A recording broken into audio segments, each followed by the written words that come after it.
Supreme court తీర్పుతో హర్షం వ్యక్తం చేస్తున్నారు బద్వేలు దళిత ప్రజా సంఘాల నాయకులు. ఎస్సీ వర్గీకరణపై సుప్రీంకోర్టు తీర్పిచ్చిన నేపథ్యంలో కడప జిల్లా బద్వేలు పట్టణంలోని దళిత ప్రజా సంఘాల నాయకులు హర్షం వ్యక్తం చేశారు.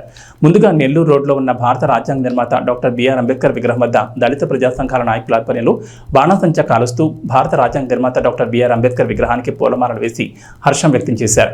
ఈ సందర్భంగా ఎంఆర్పీఎస్ బద్వేలు నియోజకవర్గం అధ్యక్షుడు గొడుకునూరు ప్రతాప్ మాట్లాడుతూ 30 సంవత్సరాల సుదీర్ఘ పోరాటం వల్ల ఎస్సీ వర్గీకరణ సాధించామన్నారు.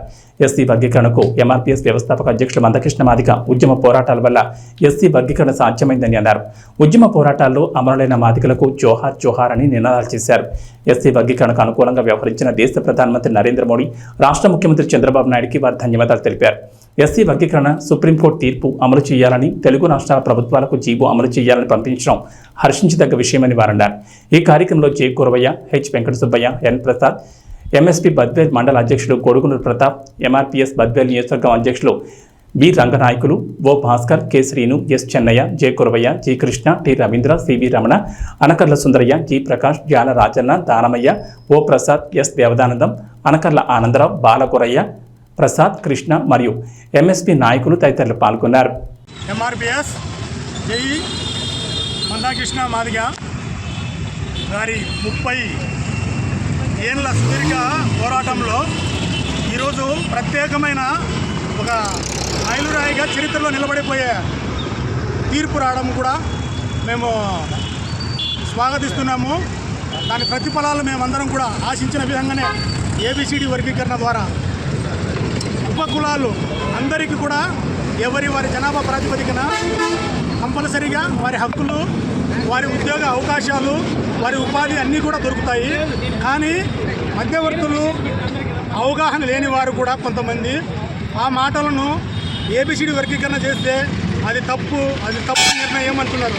ఇచ్చింది కూడా దేశ సుప్రీంకోర్టు ఇచ్చింది. సుప్రీంకోర్టులో కూడా ఒక జడ్జిమెంట్ సుప్రీంకోర్టు వచ్చిందంటే దేశంలో అత్యంత ఉన్నతమైన స్థానము సుప్రీంకోర్టుది. కానీ అక్కడి నుంచి కూడా ఆ తీర్పు రావడం అనేది కూడా మేమందరము మాదిగలుగా కూడా స్వాగతిస్తున్నాము. అదేవిధంగా మాదిగలు, ఉపకులాలు, ఎస్సీ, ఎస్టీ, బీసీ అందరికీ కూడా, ఎందుకంటే ఆల్రెడీ కూడా గత 40 సంవత్సరాల నుంచి ఏబిసిడీలు బీసీలలో నడుస్తున్నాయి. కానీ దాని గురించి ఎవరు కూడా బాధపడలేదు.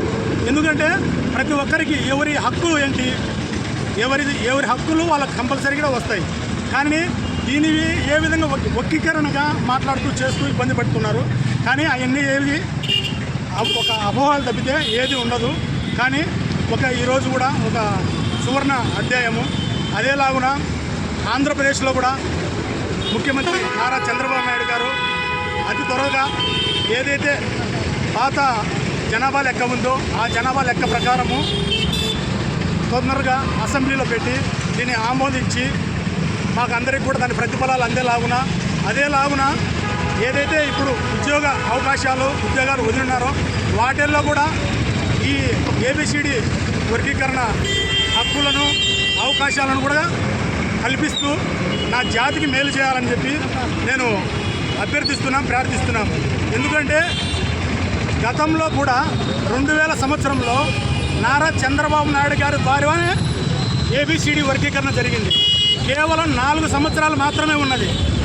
2000 నుంచి 2004 వరకు 2000 నుంచి 2004 వరకు ఉంటే దాంట్లోనే ఎంతోమందికి ఎస్సీలకు, ఎస్టీలకు, ఉపకులాలు అందరికీ కూడా వారి ప్రాతిపదికన వారందరికీ వచ్చాయి.